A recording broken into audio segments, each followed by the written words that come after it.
And if we can't align on what our industry is called, I think this is just a clear case that the way into the industry will also be very diverse.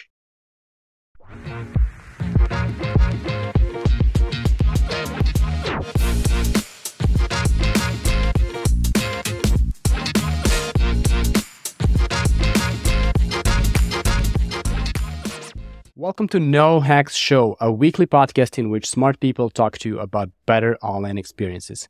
This episode is about the hyper-connected world of experimentation, and my guest is probably one of the best people to tell you about that because he is the person behind Experimental Mind newsletter and Experimentation Jobs website, in addition to being product manager of experimentation at Vista. Kevin Anderson, welcome to nohacks.show. Thank you very much. Pleasure to be here. And a lot to congratulate you for this year. You started the year with a LinkedIn post that said, this is going to be the year of connections. And that really, really caught my eye. And I think what the two projects you have, Experimental Mind and Experimentation Jobs, are, they're basically a way for people to connect, for different experimenters to connect. So how is this going to be a year of connections for you?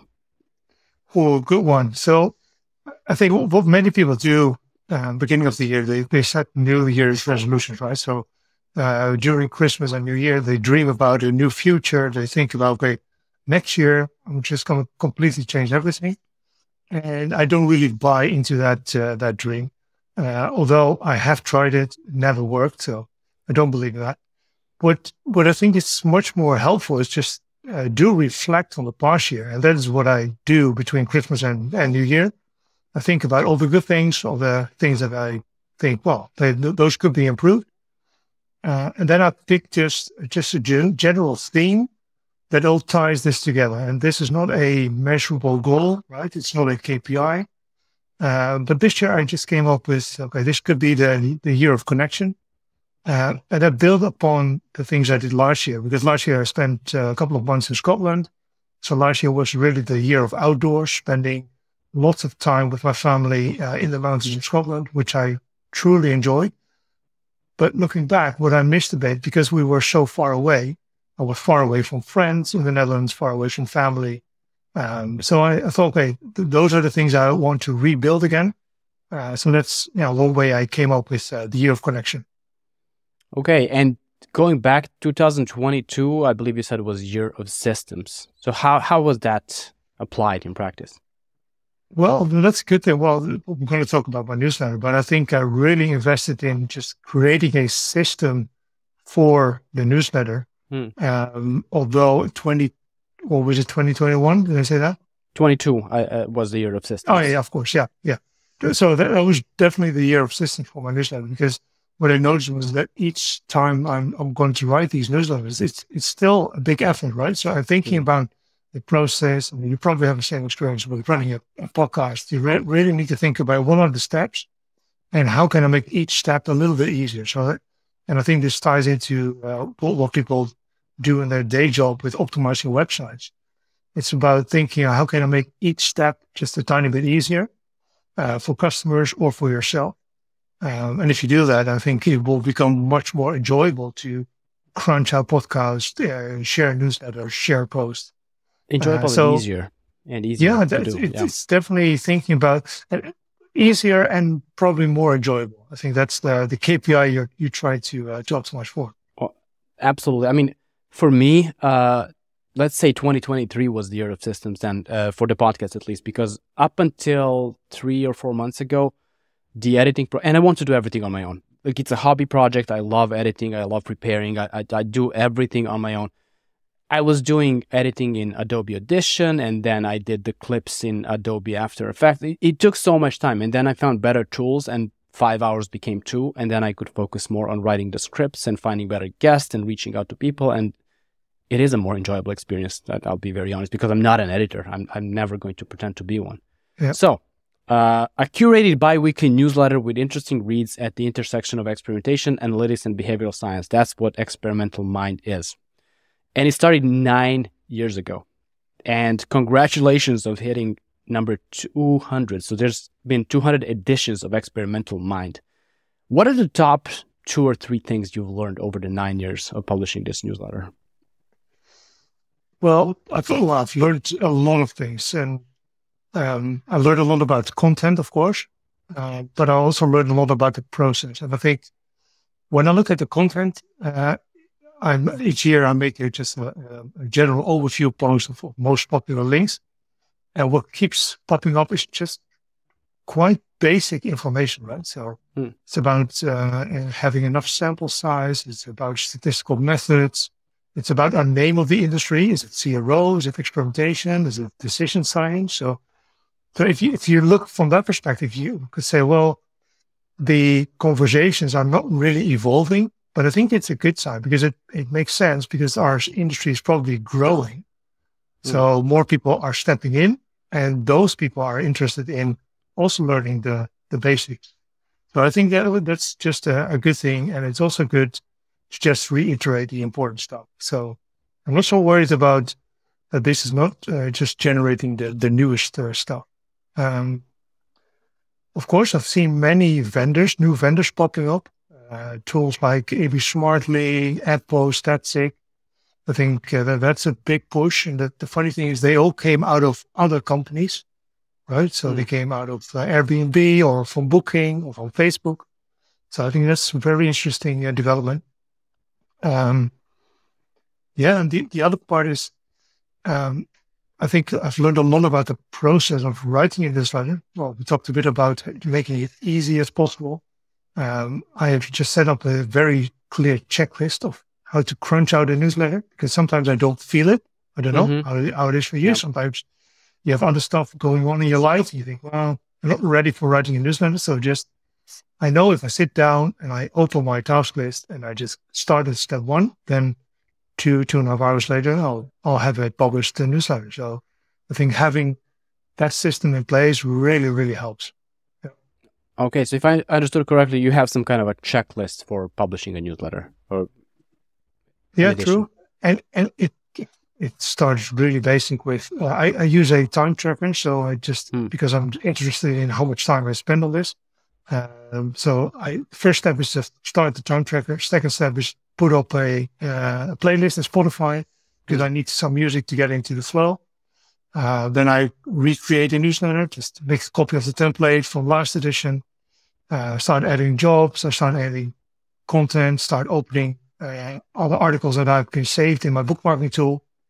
So those are all just the steps to get me started and writing that newsletter. And I know as soon as I start doing those first things, then the rest will go automatically. Okay. And how was writing the first one? How was that different? I guess in every possible way. Oh, there was no system then. No. The first edition was inspired by Benedict Evans. He writes also a newsletter about technological developments in the world. Really great one. I can't tip his quality, I think. And it's also a very broad theme, of course. This is much more, my newsletter is much more niche. But that was really the inspiration, right? So he was sharing data points, he was sharing observations from the market. I said, well, I'm also reading those kind of things in my niche, right? Experimentation, analytics. So I just started with collecting the interesting links that I had been reading that week. Shared it with a bunch of people. I think started with 10, and that automatically grew to 100. And I thought, well, people are waiting for this. And then life happened. I dropped the ball. I didn't send out a newsletter, I think, for the rest of the year. Next year, tried it again, a couple of editions, dropped the ball again. And I think that went on for a couple of years. And only until I really started thinking about how can I systemize this? How can I make this really easy and fun? That was the point that, well, now I'm sure that each Sunday I will sit down and write this newsletter. Okay, so for someone who is in the industry, like experimentation or any related industry, do you think doing a project like this, having a newsletter or curating content or just having some kind of a side project, do you think that would make them better at their job? I think just having some kind of side project is really important because I don't have to ask for permission for anything. Right? This is my thing. I do determine how it looks. I determine when and how I do it. It's just my thing. So having that space and freedom for me is really important. Of course, there's all kinds of data aspects about it. You see data, you see statistics, so it gives you opportunity to optimize. So that's a clear link to my role. But I think especially just having something that you fully control is really, really important. You will learn a lot about that. Yeah, like you said, it's very liberating. It's almost like a luxury to have something like this where, hey, this is me. This podcast has had sponsor inquiries recently in the past. I don't want to do that because then it stops being the thing it is today. Mm-hmm. I'm not saying sponsor podcasts are bad. I'm just saying this is not, for me personally, this is something that is a liberating experience where I get to do the kind of things that I want to do. Mm-hmm. And having a sponsor, even if you get full control and you can do whatever, I think that just changes the dynamic completely. So I understand what you mean there. So 200 editions is a lot. That is a lot of work. That is a lot of continuous work. What is next for Experimental Mind? Let's not think about edition 400, but let's say it's next year or so. Well, what's next already started, I think, 2 years ago, because I started collaborating with Tom van den Berg, who also runs a newsletter, the Zero Weekly. Yep. So that gave me the opportunity to go from a weekly schedule to a bi-weekly. Now I'm back to weekly again. But so last year, again, focus was on the outdoor experience in Scotland. So what we did was just switch every week. So he sent out a newsletter and I sent the other week, and we promoted our newsletter, both newsletters to our own audience. So I think that really helped. I think for now it's just continuing, right? So I really, like you say, I really enjoy this, right? I enjoy reading stuff that is happening. I have an outlet to share that, so I just want to continue that. I think this is also a medium to grow the experimentation jobs. So that's something I'm going to do. And connected to that is we started recently interview series, and I definitely want to continue that. So that's connecting with more people and sharing their stories about their journey in experimentation and learning from those experiences. Yep. This is the experimentation jobs, right? But we do share. Okay. Yeah. I do share them in my own newsletter. So yeah, of course. And we'll get to experimentation jobs. I have some questions around that as well. But let's touch on curated content in the age of AI. You know, this is where a human could be replaced easily. Like, do you think curated content has a future the way it is now, or will it have to evolve and change? It will definitely have a future. But it's just, it must have, right? There's so much development in this area, so it will probably find a space. I'm betting on the human-led curation part. And maybe that's short-sighted because I just really enjoy this part. So I just really hope that there will still be a place. But I also think that at least for now, humans can just immediately understand, okay, this is AI generated, right? At least now. Probably this will change. And I don't want to go there, right? Of course, I've tried to let an AI bot summarize an article and then copy paste it, and I'll look at it and I'll think, no, this is not my voice. Right? This is not me sharing the insight. So I think that's one aspect where the human will still be important. And the other thing, I think it's just much more diverse, right? So sometimes I go into personal experimentation, sometimes I go into behavioral science, and this is just following my own curiosity. And I think if you train an AI on a very specific topic, then I think you're going to get guaranteed content from that topic. And I think it makes much more fun to just, once in a while, we go a little bit this direction. Next edition, it might go the other way.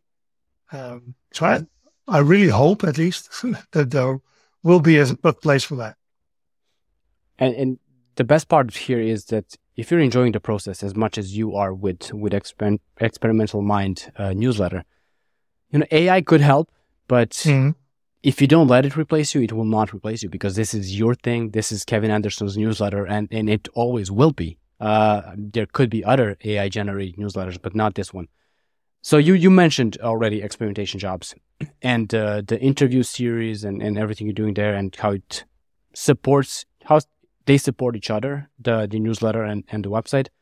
Tell me about the story of experimentation jobs. It started, if I remember correctly, 2 years ago, 1 year ago, and what, of course, it's in the name, but like, what's the purpose behind the website? What was the idea? Yeah, so basically, this is just a niche job board for surfacing the best roles out there for experimentation roles, and or just general roles in very experimentation-driven companies. So that's what it is. It started actually, I think, 3 years ago already, because I was thinking about a next step in my career.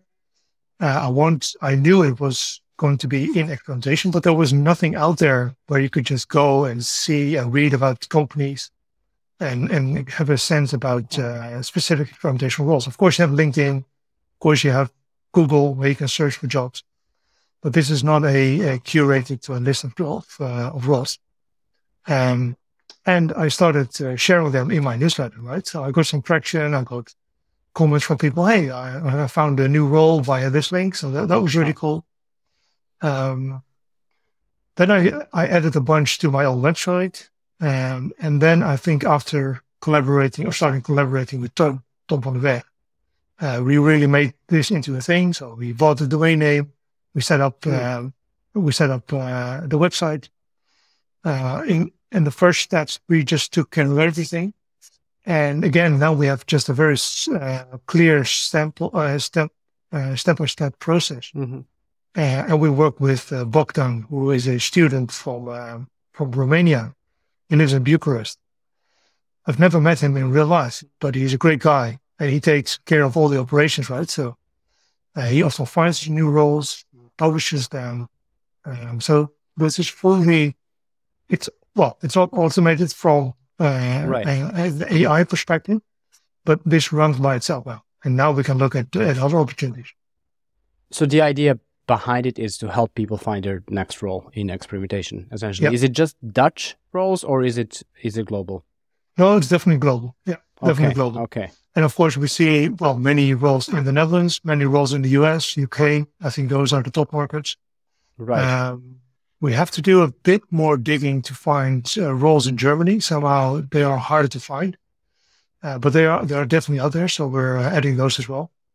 So it's definitely expanding to the rest of Europe, also Australia, India. So it's definitely going to be or stay global. Yeah. Right. And the interview series you mentioned. So I read one recently, but tell me about that. Like, is it a weekly interview series? Like, how does it work? We're definitely trying to have one guest at least weekly. And it's a bunch of questions that people can just answer async. So I think that's really good because people can really think about what do we really want to answer here. And it goes into the development areas of someone, what they think experimentation will evolve into. So it's really about how do we think this industry will develop, but also how this person developed in this industry. And it's really a good resource to find ways how to get into the space, because you can read about how a data analyst or a data scientist transferred into experimentation role. Right. So it's really good inspiration for people to learn about how other people approach their steps. I think that's to me at least, one of the most fascinating things about optimization/experimentation industry. There's no two people with the same background. No. There's poker players that I've had on the podcast. There's developers. There's designers who got into this. There's people who worked in sales and then got into optimization.